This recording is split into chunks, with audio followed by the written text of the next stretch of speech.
വെളിപ്പാട് പുസ്തകം 8-ാം അധ്യായം 3-ാമത്തെ വാക്യമാണ് ഇന്ന് നമ്മൾ പഠനത്തിന് വിധേയമാക്കുന്നത്. ആ വാക്യം ഞാൻ വായിക്കുന്നു. മറ്റൊരു ദൂതൻ ഒരു സ്വർണ്ണ ധൂപകലശവുമായി വന്ന് ഈ യാഗപീഠത്തിനരികെ നിന്നു. സിംഹാസനത്തിന് മുമ്പിലുള്ള സ്വർണ്ണപീഠത്തിന്മേൽ സകല വിശുദ്ധന്മാരുടെ പ്രാർത്ഥനയോടുകൂടി ചേർക്കേണ്ടതിന് വളരെ ധൂപവർഗം അവന് കൊടുത്തു. ഈ വാക്യം ആരംഭിക്കുന്നത് മറ്റൊരു ദൂതൻ എന്ന് പറഞ്ഞുകൊണ്ടാണ്. ഇത് 7 ദൂതന്മാരിൽ ഒരുവനല്ല. കാരണം ഈ ദൂതൻ യാഗപീഠത്തിന് അരികിലാണ് നിൽക്കുന്നത്. കുറച്ചുകൂടി വ്യക്തമായി പറഞ്ഞാൽ വെളിപ്പാട് പുസ്തകം 8-ാം അധ്യായം 2-ാം വാക്യത്തിൽ 7 ദൂതന്മാരെ കാണുന്നു. ആ 7 ദൂതന്മാരിൽ പെട്ട ദൂതനല്ല വെളിപ്പാട് 8-3 കാണുന്ന ദൂതൻ. കാരണം യാഗപീഠത്തിന് അരികിലാണ് നിൽക്കുന്നത്. യാഗപീഠത്തിന് അരികെ സാധാരണയായി നിൽക്കുന്നത് പുരോഹിതന്മാരാണ്. അങ്ങനെയെങ്കിൽ ഈ ദൂതൻ പേര് പറഞ്ഞിട്ടില്ലാത്ത പുരോഹിത ദൂതനാണ്. ഈ ദൂതനെ സംബന്ധിച്ച് 2 വിധ അഭിപ്രായങ്ങളാണ് വേദപഠിതാക്കളുടെ ഇടയിൽ ഉള്ളത്. ഒന്ന്, മറ്റുള്ള ദൂതന്മാരെ പോലെ സാധാരണ ദൂതനാണ് എന്ന്. 2, മഹാപുരോഹിതനായ നമ്മുടെ കർത്താവായ യേശുക്രിസ്തു ആണെന്ന് ചില അഭിപ്രായപ്പെടുന്നു.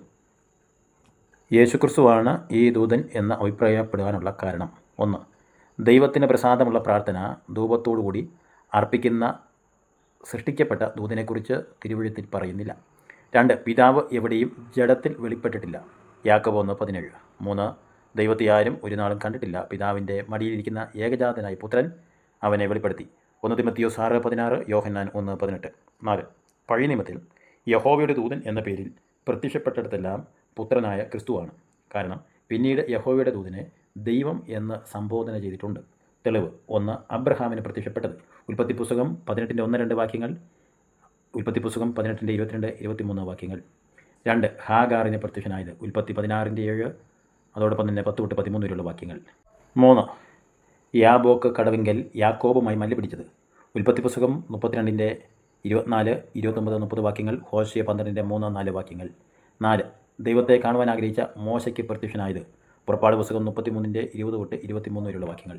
5, ഗിദിയോന് പ്രത്യക്ഷനായത്.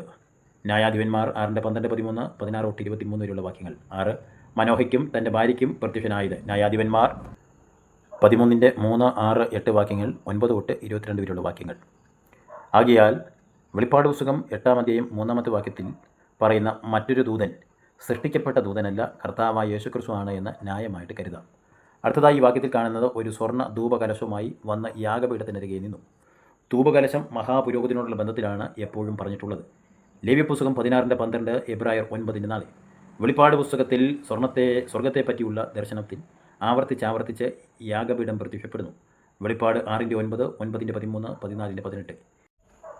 ഇത് ദഹന യാഗപീഠത്തിൻ്റെ പീഠമായിരിക്കാൻ സാധ്യതയില്ല. കാരണം സ്വർഗത്തിൽ മൃഗങ്ങൾ ഇല്ലല്ലോ.